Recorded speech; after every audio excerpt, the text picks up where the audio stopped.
ನಮಸ್ಕಾರ. ವಿಕೆ ಡಿಜಿಟಲ್ ನ್ಯೂಸ್ಗೆ ಸ್ವಾಗತ. ಎಲ್ಲ ವೀಕ್ಷಕರಿಗೆ ನಮಸ್ಕಾರ. ವಿಕೆ ಡಿಜಿಟಲ್ ನ್ಯೂಸ್ಗೆ ಸ್ವಾಗತ. ನಾನು ಸಂಧ್ಯಾ. ಸಿದ್ದರಾಮಯ್ಯ ರಾಜೀನಾಮೆ ಪತ್ರ ಹಸ್ತಾಂತರ. ಲೋಕಭವನ ಕಾರ್ಯದರ್ಶಿ ಪ್ರಭುಶಂಕರ್ಗೆ ರಾಜೀನಾಮೆ ಸಲ್ಲಿಕೆ. ಸಿಎಂ ಸಿದ್ದರಾಮಯ್ಯ ರಾಜೀನಾಮೆ ಕೊಡ್ತೀನಿ ಅಂತ ಸ್ವತಃ ಹೇಳಿದ್ದುಂಟು. ಅದರಂತೆ ಮಧ್ಯಾಹ್ನ 3 ಗಂಟೆಗೆ ಆಗಮಿಸಿ ರಾಜೀನಾಮೆ ನೀಡಿದ್ದಾರೆ.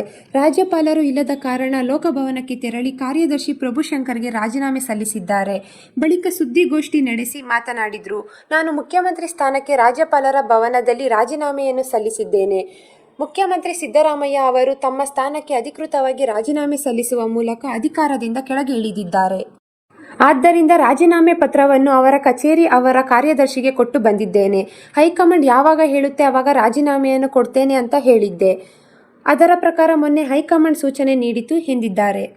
ಇದಕ್ಕೂ ಮುನ್ನ ಸಹೋದ್ಯೋಗಿ ಮಂತ್ರಿಗಳಿಗೆ ಧೈರ್ಯ ತುಂಬಿದ ಸಿದ್ದರಾಮಯ್ಯ ಮಧ್ಯಾಹ್ನ ಭೋಜನ ಬಳಿಕ ರಾಜೀನಾಮೆ ಪತ್ರ ಹಿಡಿದು ಕಾರಿನಲ್ಲಿ ಲೋಕಭವನದತ್ತ ತೆರಳಿ ರಾಜ್ಯಪಾಲರು ಪ್ರಸ್ತುತ ರಾಜಧಾನಿಯಲ್ಲಿ ಇಲ್ಲದ ಕಾರಣ ಅವರ ಅನುಪಸ್ಥಿತಿಯಲ್ಲಿ ಸಿಎಂ ಸಿದ್ದರಾಮಯ್ಯ ಅವರು ತಮ್ಮ ರಾಜೀನಾಮೆ ಪತ್ರವನ್ನು ರಾಜ್ಯಪಾಲರ ವಿಶೇಷ ಕಾರ್ಯದರ್ಶಿಗೆ ಹಸ್ತಾಂತರಿಸಿದ್ದಾರೆ. ಸದ್ಯಕ್ಕೆ ರಾಜೀನಾಮೆ ಪತ್ರವನ್ನು ಕಾರ್ಯದರ್ಶಿಗಳು ಸ್ವೀಕರಿಸಿದ್ದರು.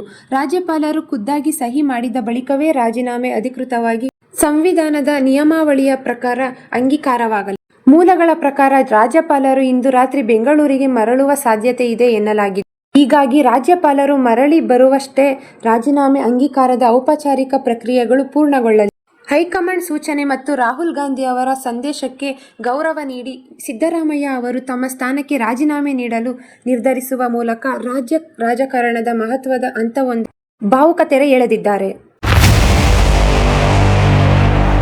ಇದು ಈವರೆಗಿನ ಸುದ್ದಿಗಳು. ಮತ್ತಷ್ಟು ಸುದ್ದಿಗಳಿಗಾಗಿ ನೋಡ್ತಾ ಇರಿ ವಿಕೆ ಡಿಜಿಟಲ್ ನ್ಯೂಸ್. ವೀಕ್ಷಕರೇ, ವಿಕೆ ಡಿಜಿಟಲ್ ನ್ಯೂಸ್ ಯೂಟ್ಯೂಬ್ ಚಾನಲ್ ಅನ್ನು ಲೈಕ್ ಮಾಡಿ, ಸಬ್ಸ್ಕ್ರೈಬ್ ಮಾಡಿ ಮತ್ತು ಹೆಚ್ಚಿನ ಜನರಿಗೆ ಶೇರ್ ಮಾಡಿ.